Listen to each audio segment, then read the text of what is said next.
Hey, it's Jared with State of Tech. Today we're going to compare the Samsung Galaxy S22 and the S22 Ultra. Of course, in the middle is the S22 Plus, which is very much similar to the S22, just a little bit larger. So you can consider this a three-way comparison because the S22 and the Plus are basically the same device. The S22 Ultra is what we're going to be comparing them to because there's some differences between these devices and you may be on the fence, especially considering there have been some big changes to the S22 Ultra, whereas the S22 seems very much in line with what was released last year. So in this video, we're going to talk about the similarities between these two devices, what's different between them. I'll do some camera comparisons and give you my experiences there with my several weeks, I guess about 3 weeks now of use with these devices. I did purchase these devices myself, and so they're not sent to me from Samsung or from anybody else that's expecting any outcome from this video. So let's talk about these devices. Obviously, Samsung produces new ones every single year, S22 being the current model, and there's been various improvements made to both of these devices. So even though the S22 does look a little bit like last year's S21, and one can be said that even the S22 Ultra looks a lot and can compare a lot to last year's model as well. There are some differences here. So let's talk about what's the same between both of these devices. Well, both of them have thumbprint fingerprint readers, and so we can unlock our devices really easily just with a thumbprint. They both have face recognition as well. Both of these screens have 120 Hz refresh rates, and so nice, smooth, buttery scrolling, good gameplay for games that support that 120 Hz refresh rate. They're both dynamic AMOLED displays, also with Samsung's Vision Booster, which is software technology over the top of some already amazing displays. They both have aluminum chassis, and they're both pretty durable. You'll notice that I do have a case on both of these phones. I have the spec Presidio grip case on both of these phones, and that is pretty much my favorite case. I like putting this case on phones because it has a nice grip to it, and I talk more about this particular case as well as a variety of other cases in my case review video, which was massive this year. I did one for the S22 Ultra and the S22, so if you're looking for a case, you're going to want to check out that video because wow, there were a lot of cases for me to go through, and now you'll have a hands-on kind of look and feel as to what those cases are all about. Both of these phones have Corning Gorilla Glass Victus Plus, and so the latest and greatest technology as far as durability goes for the displays.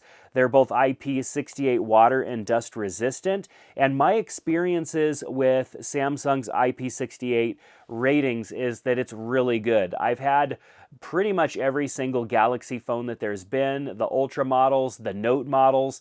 I have taken them in the lake, I've taken them in the water, in the swimming pool, I've even taken them, one or two of them in the ocean, which probably wasn't a good idea because of the salt water, but needless to say, the phone survived and did not have any problems, and so I've always been really impressed with Samsung and their IP68 protection. Both of these phones have a 12 megapixel ultra wide camera, so for shooting those ultra wide shots, 12 megapixels. They both have wide angle cameras as well. There are some differences there that we'll get to later. And then they both also have a 10 megapixel telephoto lens that allows for zooming in and getting closer to your subjects or your objects.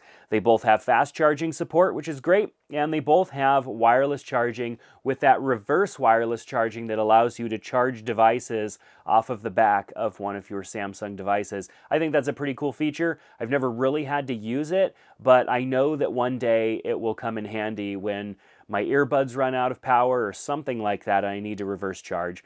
Both of these devices also are available with 8 gigabytes of RAM on the 128 and the 256 gigabyte storage options. 8 gigabytes of RAM is a good amount of RAM to perform most tasks, have games perform well, and all of that good stuff. So no need for crazy amounts of RAM. I think 8 is plenty.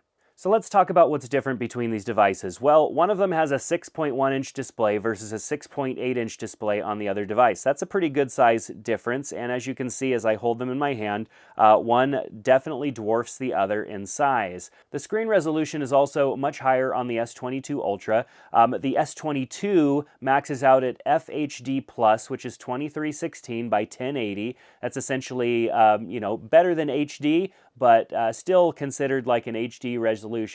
And then the S22 Ultra WQHD Plus at 3088 by 1440, which essentially is closer to like 2.5K, not 4K, but closer to 2.5K in resolution. And it's noticeable, even though the screen sizes are different, and so you would want a higher resolution on a bigger display, still the quality is a little bit better, finer details and stuff like that. It's a little bit more noticeable on the S22 Ultra. The refresh rate that I talked about earlier, that 120 Hertz, the S22 Ultra has a wider range of variability there. So 120 Hertz all the time means that the phone is constantly refreshing that screen at 120 Hertz, and that is going to use a lot of battery. So the variable refresh rate allows these phones to save battery by not refreshing when nothing is happening. Like right now, as I'm holding these phones, nothing is happening until I either swipe or the time changes another minute or something like that. And so they can go down into this lower refresh rate during times of non-use like this, and it saves battery. Now, the S22 has a 48 Hertz to 120 Hertz range, whereas the S22 Ultra can go all the way down to 1 Hertz. And so that's going to save your battery a lot more on that, with that variable refresh rate being much wider. The S22 Ultra has a 12 gigabyte RAM option. When you go up to 512 gigs or 1 terabyte of storage, which means the big storage options that are available only for the S22 Ultra, you're going to get a higher RAM option. Now, it does take more RAM to support more storage because of the nature of the type of storage that these phones use. They need a certain amount of memory just to have that storage be accessible quickly. And so by boosting to 12 gigs, it sounds great because you're getting more RAM. 12 gigabytes of RAM is great, but some of that is going to be absorbed by the 512 or 1 terabyte of storage. Of course, that increase in RAM still is going to help with those heavy tasks that you might be doing, lots of switching between apps and stuff like that. So if you are a power user or a heavy user of your smart device, probably the 12 gigabyte of RAM option on the S22 would benefit you, but otherwise it's not that big of a deal. The S22 Ultra also has a 40 megapixel selfie camera. You can see they both have the hole punch camera up at the top center. The S22 Ultra has 40 megapixels versus the 10 megapixels of the S22. Now, that large megapixel isn't always better. It's definitely a larger file size, and I found that the S22 Ultra, with its larger file size, does do a little bit more processing to that image, or it seems to. The image is good. It's a nice image, and I definitely like the fact that I can crop into it more because the resolution is higher, but 10 megapixels is probably plenty for most selfie images, so I'm not looking at that as a big deal. However, on the back camera, the wide-angle cameras on the back of these phones, the S22 Ultra can go up to 108 megapixels versus the 50 megapixels of the S22. Now, 50 megapixels out of a smartphone is more than enough. 50 megapixels is a large file. 108 is an even larger file. And while, it's not super gimmicky, but it kind of is, these large megapixel numbers, because a large image like that out of a nicer camera, like a DSLR camera or the mirrorless cameras that I use from Sony, if I had a 108 megapixel image, it would be massive. And the image that comes out of this S22 Ultra at 108 megapixels, it's large, but it's not that large. So there's a ton of compression going on that image. You're not getting like what you would expect out of a 108 megapixel image, nor are you getting what you would expect out of a 50 megapixel image out of the S22. So while those numbers are massive, probably more for shock and awe factor, There is a little bit more detail that you'd get out of your images. I'll talk a little bit more about this later. I'm probably going too deep into it right now. I'll talk more later in this video about that. But, you know, those are differentiators. They're not a huge one for me because I don't shoot in those modes. The S22 Ultra also has two 10-megapixel telephoto cameras with different focal lengths. That gives you more options because with the S22, you have one telephoto lens. So when you zoom in use that lens, you're using that lens, and if you zoom any further, it's all digital. Whereas with the S22 Ultra, you can zoom in, and it's native, and then you can zoom in one more time, and it's native as well before you have to go into digital zoom. Pretty cool. And so with that digital zoom on the S22 Ultra, we have up to 100x zoom that they call space zoom, and then 30x zoom on the S22 that they still also call space zoom. So the S22 Ultra has a 5,000 milliamp battery versus the 3,700 milliamp battery on the S22. So a lot larger battery on the S22 Ultra. Of course, some of it is going to be consumed by the larger display, but I still, find that the larger battery, of course, is always better. The S22 Ultra has 45 watts of fast charging intake versus the 25 watts of the S22. And of course, the S22 Ultra has the options for 512 and up to 1 terabyte of internal storage, where the S22 maxes out at 256. Lastly, the S Pen on the Ultra is definitely a big selling point for a lot of people, especially, if you want to have a stylus. Having that S Pen on the S22 Ultra is fantastic, and the S Pen is also IP68 water resistant. So let's talk about performance on these two phones. Both of these phones have fantastic processors and technologies inside of them, and you would think because one is much cheaper than the other and much smaller than the other, that it must not perform nearly as well on benchmarks. And so I ran benchmarks on these phones, and while benchmarks are just one measurement of the performance of a device, the S22 had a single CPU score of 1,177 versus the 1,200 of the S22 Ultra, which is very close. The multi-threading test was 3090, so 3090 on the S22 and 3181 on the S22 Ultra. Also very close. Moving on to compute scores, compute processing, that was for OpenCL on the S22, 5,841 versus the 5,996 on the S22 Ultra. And the Vulkan compute score, 6,318 versus the 6,660 on the S22. And so the compute score probably being a little bit higher on the S22 Ultra, well, both scores, because there may be a little bit of throttling in there just because of battery life. Obviously, the battery is significantly smaller on the S22. My guess is that there might be just a little bit of throttling there. But overall, those scores are very close together, and you're not really going to notice any difference when it comes to how fast a game loads or how fast one of these phones powers on or anything like that. These phones are very, very much similar when it comes to those performances. So let's move on to the cameras on the back of these phones. Samsung definitely is known for having absolutely fantastic cameras, and I spent some time taking pictures with all of these cameras in different configurations and different lighting situations just to see how things work. Both phones capture great images. I am impressed at the S22 how good it is, and of course the S22 Ultra should perform amazing, but I was impressed at the S22. I love the images that come out of that device. I noticed no difference in lag between switching between cameras, zooming in and out, going between photo and video mode. No lagging or issues there that would say, oh, one is by far better than the other. In some instances, though, I did see that the S22 sharpened images a little bit more than the S22 Ultra, and I don't know if that was just because of the way that the image happened to be taken. When I test phones, take an image the same way that anybody else would. I open the camera, I point it at whatever I want to take a picture of, and I hit the shutter button.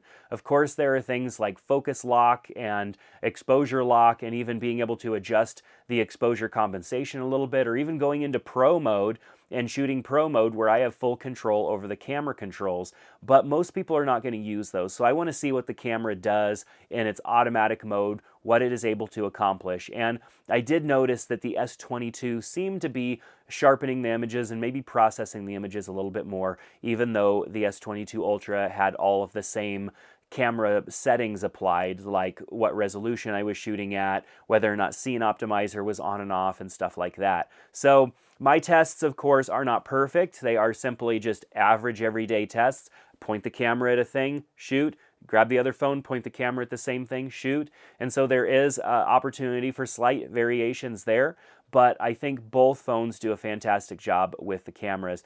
As I mentioned before, I don't have much of a use for those super high megapixel images, 108 megapixel or 50 megapixel.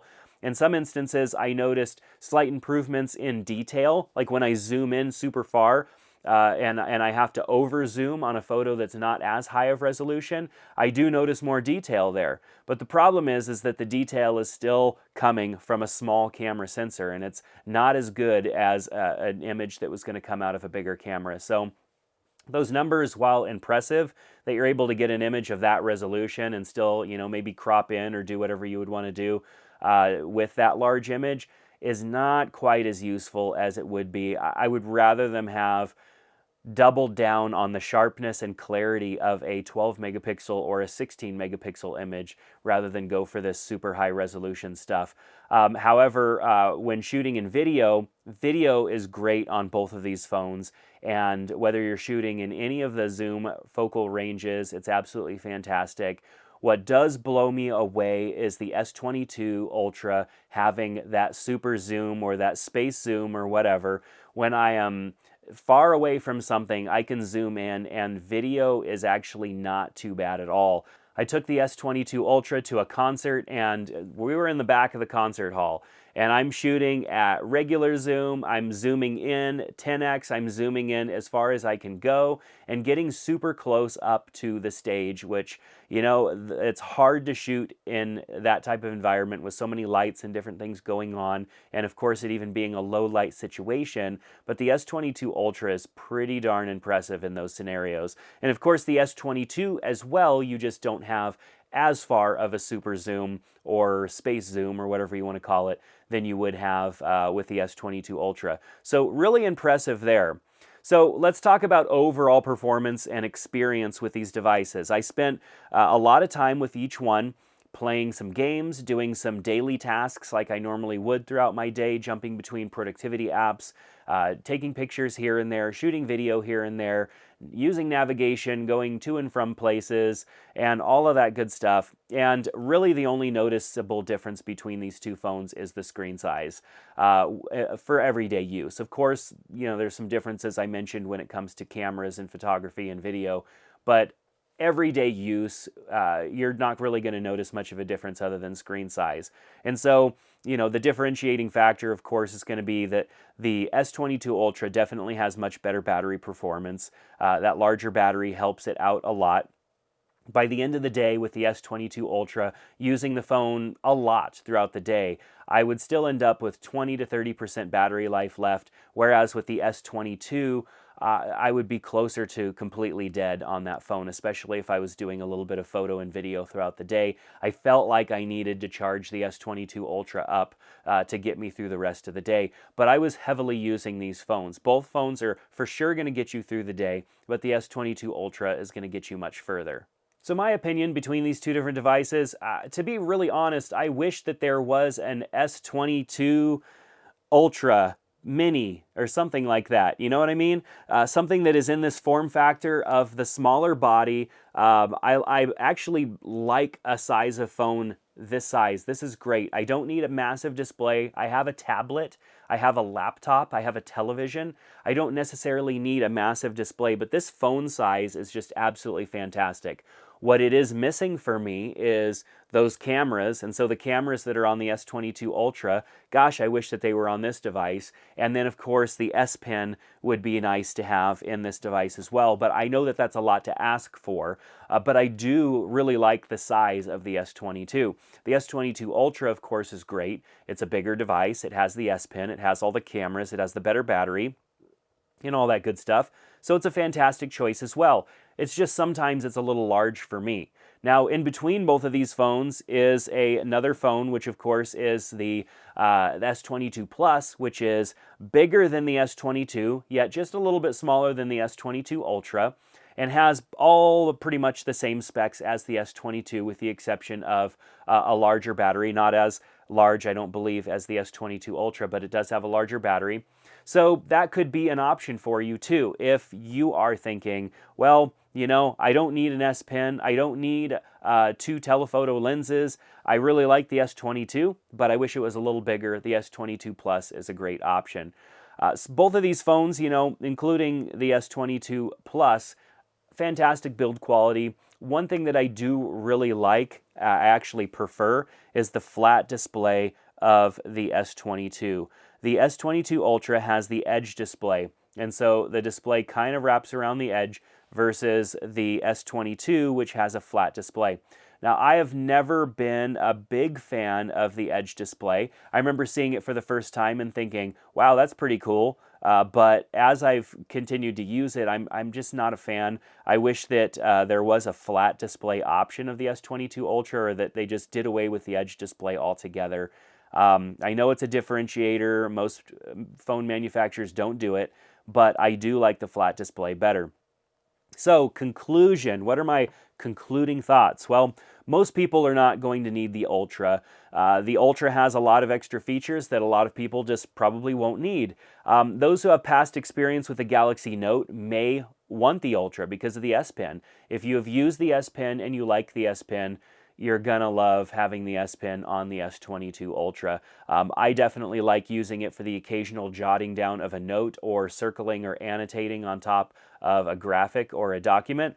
Photo and video enthusiasts will also, of course, appreciate the S22 Ultra because of everything that it does with the zoom cameras, and just it's overall better as far as that experience goes, just from having the zoom and having the additional telephoto lens. You know, like I said, for those of you that are leaning towards an S22 but may perhaps want a larger display, the S22 Plus is a great option for you as well. But that's going to do it for my take on both of these devices. What are your thoughts? Which phone are you leaning towards? Share that with me down in the comment section below. I'd love to hear your thoughts on both of these devices and which one you're going to pick up. Also, make sure to check out the cases video that I have for both of these phones so that you can find a case that makes the most sense for you to protect your device. I highly recommend casing up these phones. Even though they are more durable, they're still very they still scratch a lot. I found that. And so a case and a screen protector, definitely a good option for both of these devices. But hey, thanks so much for being here. Click that thumbs up, subscribe to the channel to be notified when I put out new videos, and I hope to see you back in another one soon. Take care.